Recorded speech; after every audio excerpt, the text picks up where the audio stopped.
अनेक लोक माछ खाइबाकू भल पाती। माछ स्वादिष्ट होगा सह देह ପାଇଁ हितकर ମଧ୍ୟ।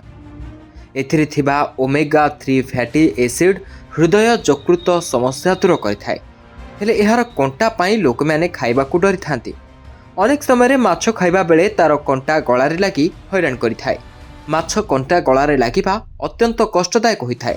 बेले बेले माछ कंटा लागिबा कारणरू डाक्तरखाना जाई खर्चांत हेबाकू मध्य पड़िथाए। एहासह गलारे कंटा अटकिबा कारणरू खाद्य तो दूरर कथा छेप पकाइबा किंबा गिलिबा मध्य संभव होई न थाए। जदि आपण बा आपणक घर लोक केबे एमिति समस्यार सम्मुखीन होउछन्ति तेबे व्यतिव्यस्त न होई एभली किछि उपाय आपणांतु।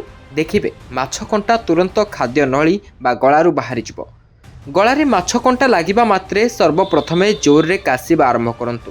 काश द्वारा आपण माछ कंटा को गलारू बाहर करि परिबे।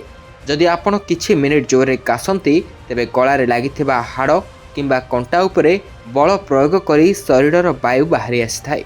जदि आपण काश माध्यम कंटा को बाहर करिबारे असमर्थ हेले तेबे ऑलिव तेल एहाकू बाहर करिबारे सहाय्य करिथाए। एथिरे लुब्रिकांट परिमाण अधिक रहिथाए जहा माध्यम कंटा सहजरे बाहर को आसीजिवो। तेल कंटा को चेप्टा एवं खसड़िया करिबा सह एहाकू नरम करिबारे सहाय्य करिथाए। तेणु गलारे माछ कंटा लागिले अल्प ऑलिव ऑयल पियंतु, माछ कंटा बाहरी जिवो। जदि गलारे माछ कंटा अटकी जाइछि तेबे भिनेगार सहाय्य मते नै परिबे। भिनेगार रे पानी मिसाई पीवा द्वारा माछ कंटा हालुका होई बाहरी जाए। भिनेगार पीवा द्वारा पेटर एसिड शीघ्र काम करिबा आरंभ करे एवं एही कारणरू गलारे लागिथिबा कंटा तळकू खसिबा आरंभ करे।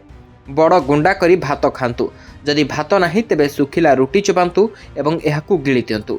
एपरि परिस्थिति रे गलारे लागिथिबा माछ कंटा पेट भितर को चली जिवो। जेतेबेले माछर कंटा गलारे फसी जाए पाचिला कदली नचबाई बड़ बड़ खंड करी गिळि दियंतु। कंटा गलारू खसी जिवो।